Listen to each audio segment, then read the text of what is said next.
Il n'avait pas besoin de boussole pour savoir où était le sud-ouest. Il lui suffisait de sentir l'alizé souffler et la voile tirer. Je ferais bien de poser une petite ligne avec une cuillère, histoire d'attraper quelque chose qui me mette un peu de jus dans le corps. Mais il ne réussit pas à trouver de cuillère et sa provision de sardines était gâtée.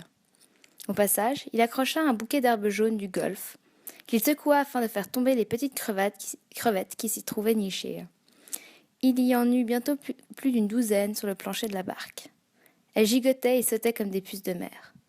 Le vieux leur détachait la tête en serrant avec le pouce et l'index, et les mangeait, carapace et tout. Elles étaient minuscules, mais elles avaient bon goût, et cela nourrissait. Il restait dans la bouteille la valeur de 2 verres d'eau. Les crevettes avalées, il en but la moitié d'un. La barque filait bien, compte tenu de ce qu'elle avait à trimer. Le vieux tenait la barre sous le bras. Il avait son poisson sous les yeux. Il lui suffisait d'ailleurs de sentir son dos douloureux contre le rebord de l'arrière. Il lui suffisait de regarder ses mains pour se convaincre que cette aventure avait réellement eu lieu, que ce n'était pas un songe. À un moment donné, vers la fin du combat, lorsqu'il s'était senti si faible, l'idée qu'il était en train de rêver l'avait saisi. Quand l'espadon était sorti de l'eau et s'était tenu immobile dans le ciel avant de retomber, il s'était dit qu'il y avait là quelque chose de bien étrange, à quoi l'on ne pouvait raisonnablement croire. Il est vrai qu'à cet instant sa vue était toute brouillée. À présent, il y voyait aussi bien que d'habitude. Le poisson était là. Ses mains, son dos n'étaient pas un songe. Les mains, ça guérit vite, pensa-t-il. Je l'ai bien fait saigner et l'eau de mer les cicatrisera. La bonne eau noire du golfe, c'est la meilleure médecine du monde. Ce qu'il faut, c'est pas perdre la boule. Les mains se sont bien débrouillées. On navigue pas mal. Avec sa gueule coincée et sa queue bien droite, nous deux, le poisson, on navigue en frères. Ses idées recommencèrent à se brouiller un peu.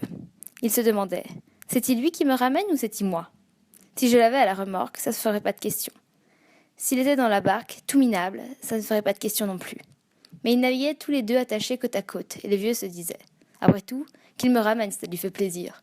Je n'ai eu le dessus que grâce à des trucs pas propres. Il me voulait pas de mal, lui. La barque filait bon train. Le vieux laissait tremper ses mains dans l'eau salée et essayait de ne pas perdre le fil de ses idées. Au-dessus d'eux, de hauts cumulus, des cirrus abondants faisaient espérer que le vent soufflerait toute la nuit. Le vieux ne détachait pas ses regards du poisson. « C'est donc vrai !» 1 heure plus tard, le premier requin attaqua. Ce requin n'était pas là par hasard. Il avait quitté les vastes profondeurs de l'océan lorsque le sombre nuage de sang s'était formé, puis dispersé à travers les 1000 mètres de fond. Il était monté si vite et si étourdiment qu'il avait brisé la surface de l'eau bleue. Ébloui par le soleil, il était retombé dans la mer, avait retrouvé la trace du sang et s'était lancé à la poursuite du poisson et de la barque.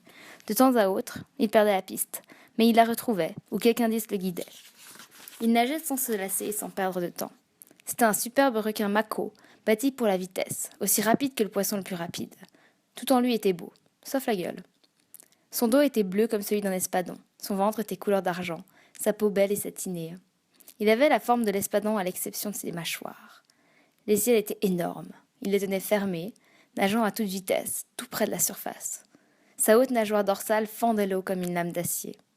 Dans sa gueule close, il y avait 8 rangées de dents plantées en biais, la pointe vers l'intérieur. Ces dents n'ont pas la forme pyramidale qu'on rencontre chez la plupart des requins, mais ressemblent à des doigts d'homme crispés comme des serres. Elles étaient presque aussi longues que les doigts du vieux, et coupantes comme des rasoirs sur les 2 faces. Les poissons de la mer, qui sont si rapides et si bien armés, n'ont pas d'autre ennemi que cet animal. Il est capable de les manger tous. Le requin se hâtait davantage à mesure que se précisait la piste, et fendait l'eau de son aileron bleu. Quand le vieux l'aperçut, il vit tout de suite que c'était un requin qui n'avait peur de rien, et ferait exactement ce qui lui plairait. Tout en l'observant, il prépara le harpon et attacha la corde. Celle-ci était courte. Il lui manquait ce que le vieux en avait coupé pour amarrer l'espadon. Le vieux se sentait ferme et lucide. Il était résolu, mais ne se faisait guère d'illusions. C'était trop beau pour que ça dure, pensa-t-il. Il regarda longuement son grand poisson, tout en surveillant l'approche du requin. Ça aurait aussi bien pu être un rêve, pensa-t-il. Je ne peux pas empêcher celui-là de m'attaquer. Mais peut-être que je pourrais l'avoir. Dentuso, pensa-t-il, fils de pute. Le requin talonnait l'arrière de la barque. Lorsqu'il attaqua l'espadon, le vieux vit sa gueule béante et ses yeux étranges. Il entendit le claquement des dents qui s'enfonçaient dans la chair juste au-dessus de la queue. La tête du requin sortait de l'eau. Son dos effleurait à la surface. La peau et la chair de l'espadon se déchirèrent au moment où le vieux lança son harpon sur la tête du requin.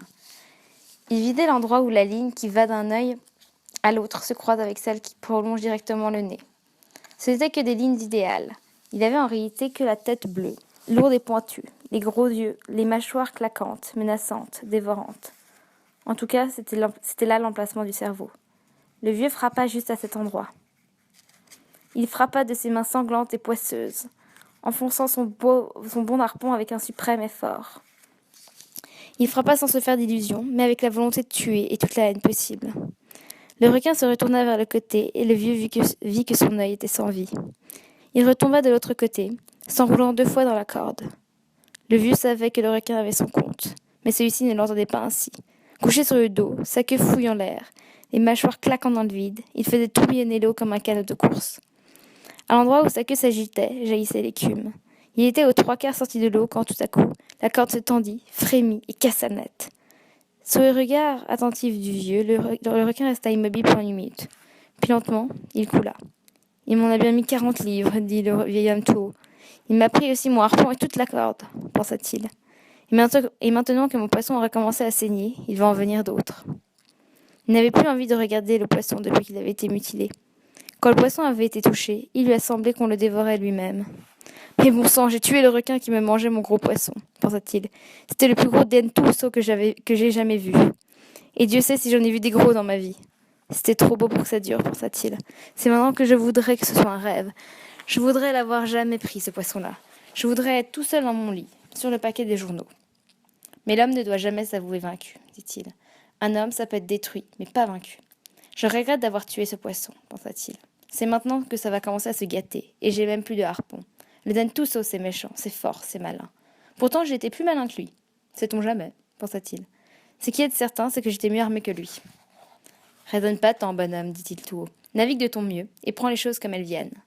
Faut pourtant que je réfléchisse, pensa-t-il, parce que de réfléchir, c'est tout ce qui me reste, avec le baseball. Je me demande ce que le grand DiMaggio aurait pensé de ce coup que j'y ai allongé au requin, en plein dans la cervelle. Bah, c'était pas si formidable que ça, pensa-t-il. N'importe qui aurait pu en faire autant. Mes décorchures dans les mains, savoir si c'était aussi gênant qu'un bec de bécasse. Je me demande. Le talon ne m'a jamais fait mal, excepté la fois où je me baignais et que j'ai marché sur une pastenaque qui m'a piqué. Même que ça m'a paralysé toute la jambe. Qu'est-ce que ça fait mal, bon sang. Tu ferais mieux de penser à quelque chose de gai, mon vieux. À chaque minute qui passe, tu te rapproches de chez toi. On a perdu 40 livres, mais ça va plus vite. Il ne savait que trop ce qu'il adviendrait quand il arriverait dans le milieu du courant. Mais pour le moment, il ne pouvait rien faire. « Mais si, voyons !» s'exclama-t-il. « Je peux toujours attacher mon couteau à un bout de rame. » Ce qu'il fit, tout en maintenant la barre sous son bras et l'écoute de la voile sous son pied. « Je suis toujours un vieux bonhomme, c'est une affaire entendue. Mais j'ai encore une arme, dit-il. La brise avait fraîchi, la barque filait. Le vieux ne regardait que la partie supérieure de son poisson. L'espoir renaissait en lui. « Faut jamais désespérer, pensa-t-il. C'est idiot. Sans compter que c'est un péché, je crois bien. Bah, pense pas au péché. T'as assez de soucis comme ça dans ce moment sans te mettre à penser au péché. Et puis d'abord, tu n'y entends goutte. Je n'y entends goutte et je ne suis pas bien sûr non plus d'y croire. Peut-être bien que c'était un péché de tuer ce poisson. Mais il me semble tout de même que j'avais le droit, parce que je l'ai tué pour ne pas crever de faim. Et puis, il va nourrir beaucoup de gens. Ou alors, tout est péché. Pense donc pas au péché. C'est trop tard, et il y a des gens qui sont payés pour ça. Ils n'ont qu'à y penser, eux autres. Toi, t'es né pêcheur. Comme ce poisson-là, il était né poisson. Saint-Pierre était pêcheur, et le père du grand DiMaggio aussi. Mais il aimait réfléchir sur toute la chose qui le concernait. Comme il n'avait rien à lire, et point de radio, il méditait sans trêve. Ses pensées revinrent au péché. C'est pas parce que tu crevais de faim que t'as tué ce poisson-là, se dit-il, ni pour le vendre. Tu as tué par orgueil. Tu as tué parce que t'es né pêcheur. Ce poisson-là, tu l'aimais quand il t'a en vie. Tu l'as aimé aussi après. Si tu l'aimes, c'est pas un péché de l'avoir tué. Ou c'est-il encore plus mal? Tu réfléchis trop, bonhomme, prononça-t-il. N'empêche que t'as été bien content d'estoubrir le dentuso, pensa-t-il. Pourtant, ça, c'est un animal qui se nourrit de poissons vivants, comme toi. C'est pas un charognard, c'est pas un estomac à nageoire, comme certains requins. C'est beau, le dentuso, c'est noble. Ça ne connaît pas la peur.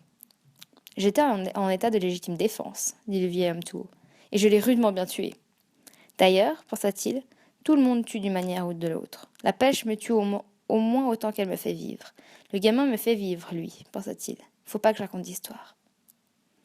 Se penchant par-dessus bord, il détacha un morceau de la chair du poisson à l'endroit où le requin avait mordu. Il le mastiqua longuement, appréciant sa finesse et son goût agréable. C'était une chair ferme et juteuse, comme de la viande, encore qu'elle ne fût pas rouge. Ce n'était pas filandreux non plus. et le vieux songea qu'il en tirerait le meilleur prix au marché. Mais il n'existait aucun moyen d'empêcher son odeur de pénétrer la mer, et il s'attendait aux pires ennuis de ce côté-là. La brise continuait à souffler. Elle avait appuyé encore un peu plus au nord-ouest, ce qui signifiait qu'elle ne tomberait pas. Le vieux scrutait l'horizon devant lui. Pas la moindre voile, pas la moindre fumée, nul bateau en vue. Rien que des poissons volants qui jaillissaient à la proue de sa barque et s'en allaient tomber aux côtés des arbres jaunes du golfe. On ne voyait même pas d'oiseaux. Il navigua ainsi 2 heures, à côté de l'arrière, mangeant de temps à autre un morceau d'espadon, tâchant de se reposer et de conserver ses forces. Tout à coup, il aperçut le premier des 2 requins. « Aïe !» s'écria-t-il. Ce mot est intraduisible. Peut-être même n'est-ce qu'un son. Une de ces exclamations qui vous échappent malgré vous, quand un clou vous traverse la main ou s'enfonce dans le bois. « Kalanos !» s'écria-t-il. Il venait de voir le second aileron derrière le premier. Ces requins appartenaient à l'espèce dite museau en spatule. Il les reconnaissait à l'aileron brun et triangulaire, et au coup de balai de la queue. Ils avaient flairé la trace du poisson, mais la faim les mettait dans un tel état d'affolement qu'ils la perdaient et la reperdaient sans cesse. Ils ne cessaient toutefois de se rapprocher. Le vieux attacha l'écoute de la voile et immobilisa la barre. Puis il saisit la rame où il avait fixé son couteau. Il la souleva aussi légèrement qu'il put, parce que ses paumes le faisaient horriblement souffrir. Il ouvrit et ferma les mains plusieurs fois sur le manche afin de les assouplir. Enfin, d'un coup sec, il les referma pour que la plus grande douleur fût passée quand il faudrait agir. Il attendit le requin. Il apercevait leur large museau plat terminé en spatule, et les pointes blanches de leurs nageoires pectorales. C'étaient des animaux immondes, puants, plus charognards encore que des chasseurs.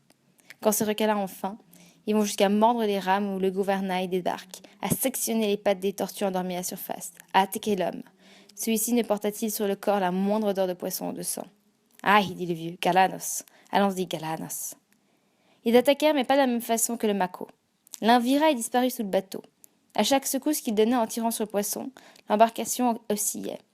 L'autre requin surveillait le vieux du coin de son sale petit œil jaune.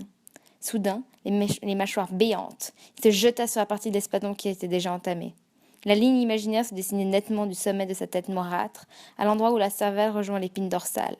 C'est là qu'avec le couteau fixé à la rame, le vieux frappa. Il releva son arme et l'enfonça à nouveau dans l'œil de chat du requin. Celui-ci, presque en même temps, lâcha le poisson, retomba, avala le morceau qu'il avait arraché et mourut. La barque oscillait toujours sous les attaques de l'autre bête. Le vieux le laissa aller l'écoute. La barque fit une embardée et le requin apparut. Aussitôt qu'il apparut, le vieux se pencha par-dessus bord et lui porta un coup de couteau. Mais il n'atteignit que la chair, qu'il entama à peine, à cause de l'épaisseur de la peau. Le coup retentit douloureusement dans ses mains et dans son épaule. Le requin revint immédiatement à la charge, la tête hors de l'eau. Au moment où son nez émergea et se posa sur le poisson, le vieux frappa le sommet de sa tête plate. Relevant l'arme, il frappa une seconde fois exactement au même point.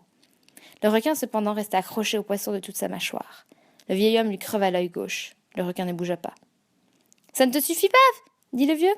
Il plongea la lame entre les vertèbres et la cervelle, coup facile, au point où en étaient les choses.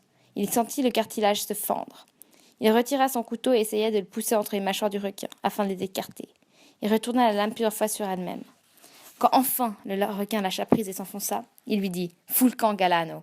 Dégringole à 1000 mètres de profondeur. Va-t'en rejoindre ton copain, à moins que ce soit ta mère. » Le vieux essuya la lame du couteau, reposa l'aviron et attrapa l'écoute. La voile se gonfla et la barque repartit, dans la bonne direction.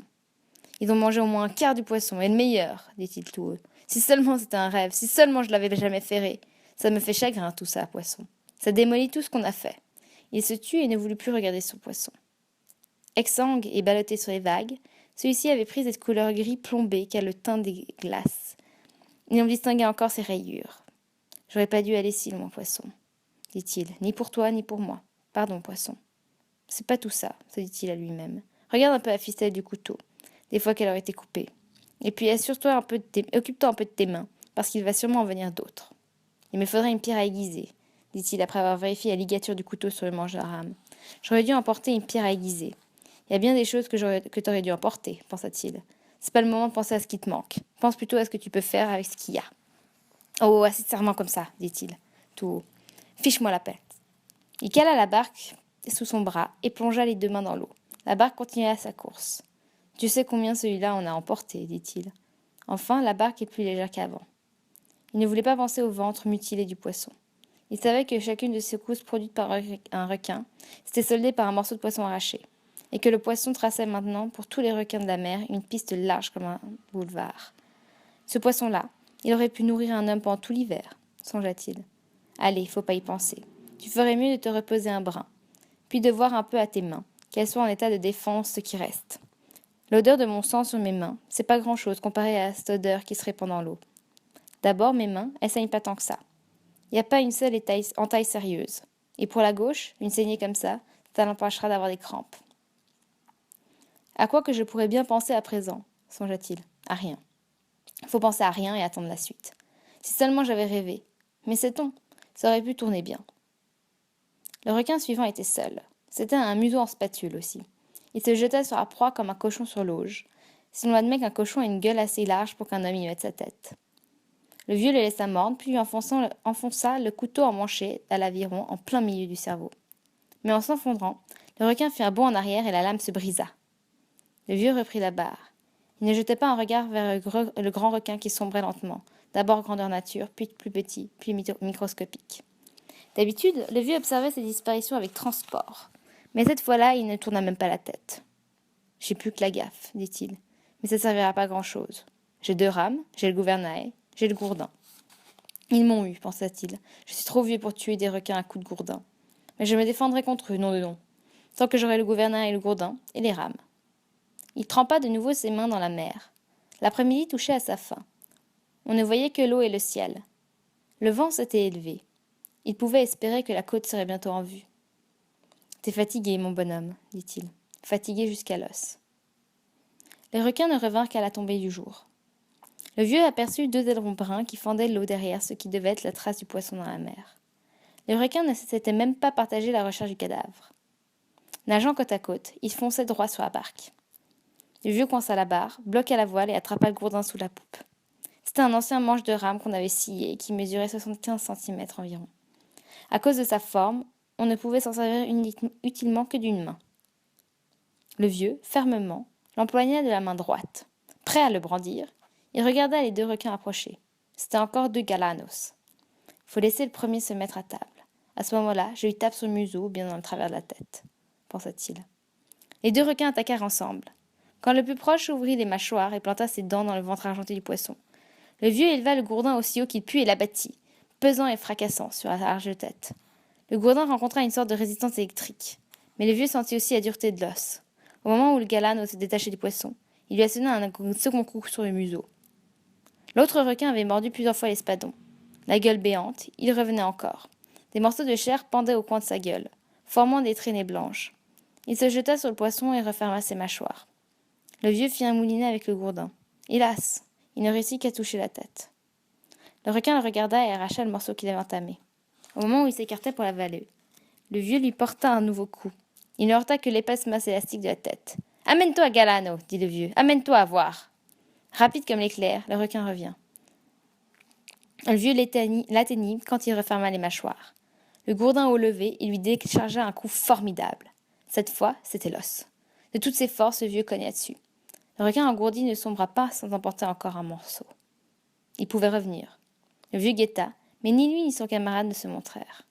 Enfin, il en aperçut un qui tournait en rond à la surface de l'eau. Il ne vit pas l'aileron de l'autre. « Je ne pouvais pas espérer les tuer, pensa-t-il. C'est plus comme dans le temps. Mais j'aurais quand même passé quelque chose de soigné à ces 2-là. Ils ne doivent pas se sentir très faraud. Une supposition que j'aurais eu un bâton que j'aurais pu tenir à 2 mains, j'aurais tué le premier recta, même à présent, pensa-t-il. Il ne voulut pas regarder son poisson. Il lui en manquait une bonne moitié. Le soleil s'était couché, pendant qu'il se battait avec le requin. « Va bientôt faire noir, dit-il. Je devrais voir les lumières de la Havane. Si c'est que je suis trop à l'est, je verrai les lumières d'une des plages nouvelles. Je ne devrais pas être tellement loin maintenant, pensa-t-il. J'espère qu'on s'est pas fait trop de bile pour moi là-bas. C'est pour le gamin que ça m'embête. Mais je suis sûr qu'il aura gardé bon espoir. C'est les vieux aussi, qui se seront fait du mauvais sang. Et pas seulement les vieux, tiens, pensa-t-il. Tout ça, c'est du brave monde. C'est devenu difficile de faire la conversation au poisson. Celui-ci était tellement abîmé. Soudain, le vieux eut une idée. « Moitié de poisson, dit-il. Poisson que tu étais, écoute. Je regrette bien d'être allé si loin. Ça nous a perdus tous les 2. Mais on a tué des tas de requins, toi et moi. Et assaisonné pas mal d'autres. Combien que t'en avais tué, toi, mon petit vieux? Cette épée que t'as sur le museau, tu l'as pas pour des prunes, hein ?» Il était doux de penser au poisson, à ce qu'ils avaient pu faire aux requins quand ils nageaient librement. J'aurais dû lui couper son épée et leur taper dessus avec, pensa-t-il. Mais il n'y avait pas de hache, et j'avais plus de couteau. Alors... Ah, si j'avais pu. Si je l'avais fixé à un manche de rame, quelle arme ça m'aurait fait? On se serait battus tous les deux contre ces saletés. Et maintenant, qu'est-ce que tu vas faire s'ils t'amènent dans le noir, hein? Qu'est-ce que tu peux bien faire? Les chasser, dit-il. Je me battrai contre eux jusqu'à la mort. Dans cette obscurité grandissante, sans lumière ni lueur, avec la seule compagnie du vent et l'élan régulier de la voile, il lui semblait bien qu'il était déjà mort. Il joignit ses deux mains, il en toucha les paumes. Elle n'était pas morte au moins du monde, elle. Et pour retrouver la souffrance et la vie, il n'avait qu'à les ouvrir et à les refermer. Il s'adossa contre l'arrière. Il n'était pas mort, grand Dieu. Ses épaules se chargeaient de le lui dire. Il y a toutes ces prières que j'ai promises si j'attrapais le poisson, dit-il. Je suis trop fatigué pour les dire maintenant. Je ferais bien de trouver le sac et de me le mettre sur les épaules. À demi couché, attentif à la barre, il guettait la première lumière à apparaître au fond du ciel. Il en reste à moitié, pensa-t-il. Peut-être que j'aurai la veine de la ramener, cette moitié du haut. J'ai bien mérité un peu de veine. C'est pas vrai, dit-il. En allant trop loin, j'ai tenté le diable. Pas d'idiotie, dit Joujou. Tâche plutôt de ne pas t'endormir et de garder le cap. T'aurais peut-être de la veine tout de même. La veine. J'aimerais bien en acheter un morceau si on la vend quelque part. Et avec quoi je l'achèterais? Se demanda-t-il à lui-même. T'es-il avec un harpon perdu, un couteau cassé et deux mains malades que je la paierais? Et pourquoi pas? Dit-il. T'as bien essayé de l'acheter avec 84 jours de mer, même qu'on te l'a presque vendu. Qu'est-ce que c'est que toutes ces bêtises-là? Songea-t-il. La veine, c'est quelque chose qui se ressemble jamais deux fois de suite. Bien malin qui la reconnaît. Tout de même, si elle se présentait, la veine, je ferais tout ce qu'elle me dirait. Je voudrais apercevoir une lumière, pensa-t-il. J'en veux-t-il des choses? Non, c'est vraiment ça que je veux à présent. Il rechercha une position plus confortable pour barrer. La douleur que réveillait ce mouvement lui confirma qu'il n'était pas mort. Aux alentours de 10 heures du soir, il distingua, réfléchit sur la mer, le halo des lumières de la ville. Ce ne fut d'abord qu'une clarté diffuse, semblable à celle qui précède le lever de la lune. Puis les lumières devinrent des points fixes. Elles perçaient l'espace marin. Il y avait une forte houle, car la brise avait beaucoup fraîchi. Le vieux maintenait le cap sur les lumières. Il estima qu'il ne devait pas se trouver bien loin de la frange du courant. C'est fini maintenant, pensa-t-il. Ils vont probablement remettre ça. Mais qu'est-ce qu'on peut faire dans le noir, et pas armé? Il était raide. Il avait mal partout. Le froid de la nuit réveillait toutes ses blessures, toutes les douleurs de son corps surmené. Pourvu que je ne sois pas encore obligé de leur taper dessus, pensa-t-il. Je voudrais tant ne pas être obligé de leur taper dessus. Mais à minuit, le combat recommença. Cette fois, le vieux savait que ça ne servirait à rien. Il avait contre lui une véritable meute. Il ne voyait rien d'autre que la trace des ailerons dans l'eau et la traînée phosphorescente que le requin laissait à chaque fois qu'il se jetait sur le poisson. Le vieux cognait au hasard sur des têtes. Il entendait des mâchoires claquer. La barque oscillait sur des dos. Le vieux résistait avec désespoir à un ennemi qu'il entendait et devinait seulement. Soudain, le gourdin lui échappa. Quelque chose en était emparé. Alors, il décrocha la barre du gouvernail, la prit à deux mains et se remit à cogner dans tous les sens. Mais les requins se pressaient contre la poupe, tantôt l'un derrière l'autre, tantôt ensemble. Ils s'élançaient sur le poisson, arrachant des morceaux de chair que l'on voyait briller à travers l'eau quand il se retournait pour revenir à la charge. Le dernier survint, qui s'attaqua à la tête. Le vieux comprit que tout était fini. Il brandit la barre et l'abattit sur la mâchoire du requin, qu'ils étaient comme coincés entre cartilage et la tête du poisson. Il cogna 2 fois, 3 fois, 10 fois. La barre se rompit. Il continua à cogner avec le morceau cassé. Il le sentit entrer dans la bête. Décidant que ça devait être qu'il devait être très pointu, il frappa encore. Le requin lâcha prise et se tordit. C'était le dernier de la meute. Il ne restait plus rien à manger pour personne. Le vieil homme respirait avec les plus grandes difficultés. Il avait dans la bouche un goût bizarre, ferreux et douceâtre, qui l'effrayait beaucoup sur le moment. Mais c'était assez peu de choses. Il cracha dans l'océan et dit « Yavaïsa, Galanos, et que ça vous fasse rêver que vous avez tué un homme. » Il se savait vaincu définitivement et sans remède. Il retourna à l'arrière. Le bout cassé de la barre ne s'adaptait plus à la fente du gouvernail. Impossible désormais de barrer. Il s'enveloppa des épaules dans le sac et bloqua le gouvernail dans la direction voulue. La barque était bien légère maintenant. Et le vieux n'avait plus ni sentiment ni pensée. Il était au-delà de tout. Il ne songeait plus qu'à ramener sa barque au port, aussi bien, aussi intelligemment que possible. Dans les ténèbres, des requins venaient mordre la carcasse comme des pauvres qui ramasseraient les miettes d'une table. Le vieux n'y faisait même pas attention. Il ne faisait attention à rien, ce n'est à sa voile. Il remarquait seulement combien la barque filait vite sans ce grand poids à son flanc. Elle a tenu le coup, pensa-t-il. Elle est intacte, pas abîmée pour un sou à part la barre. Bah, une barre c'est facile à remplacer. Il était rentré dans le courant. Il voyait les lumières de toutes les plages éparses le long de la côte. Il savait où il était. Le retour au port ne serait plus qu'un jeu d'enfant. Il a le vent contre nous. Pour nous. On a le vent pour nous, en tout cas, pensa-t-il. Enfin, je veux dire de temps en temps, ajouta-t-il. Et aussi la grande mer, avec nos amis et nos ennemis. Et puis le lit, pensa-t-il. Le lit, ça c'est un ami. Rien que le lit, pensa-t-il. Ça sera-t-il bon d'être au lit? Ce que ça peut être facile les choses quand on a perdu, pensa-t-il. J'aurais jamais cru que c'était si facile. Qu'est-ce que c'est qui t'a fait perdre? Pensa-t-il. Rien, prononça-t-il. C'est que j'ai été trop loin. Quand il entra dans le petit port, les lumières de la terrasse étaient éteintes et il comprit que tout le monde était couché. La brise, qui avait grossi sans arrêt, soufflait avec violence. Toutefois, dans le port, l'eau était si calme, et le vieux parvint jusqu'à un petit tas de galets qui se trouvait au pied des rochers. Comme il n'y avait personne pour l'aider, il rama aussi loin qu'il put, puis sortit de la barque et l'attacha à une pierre. Il démonta le mât, amena la voile et la plia. Ensuite, il mit le mât sur son épaule et commença à monter la côte. C'est alors qu'il éprouva l'immensité de sa fatigue. Il s'arrêta un instant, se retourna et aperçut dans la lumière d'un réverbère la grande queue de l'espadon qui se dressait, bien plus haute que la poupe de la barre.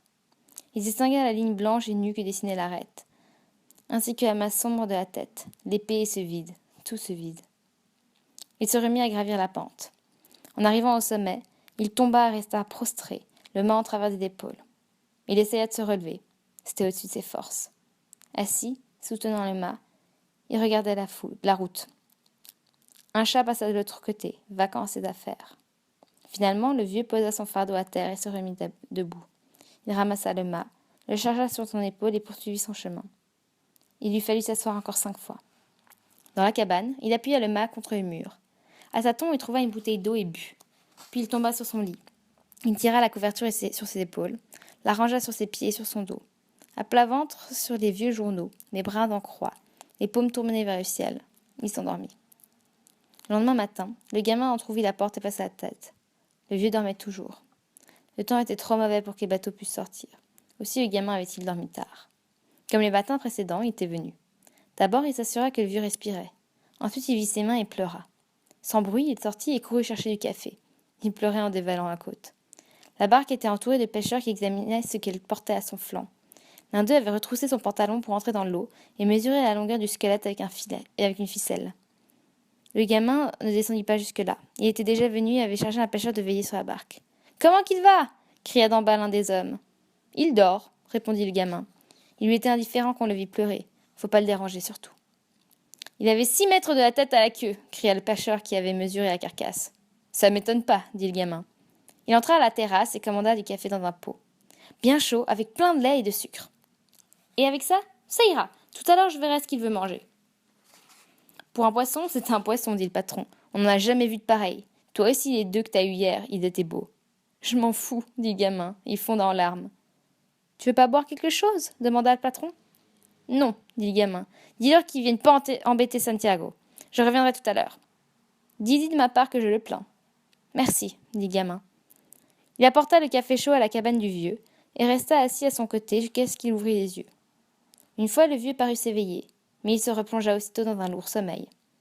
Le gamin traversa la route et alla emprunter un peu de bois pour faire réchauffer le café.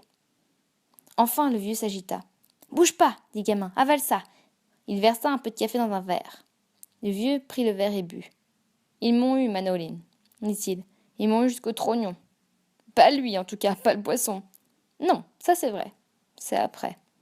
Pedrico monte la garde à côté de ta barque et de tes agrès.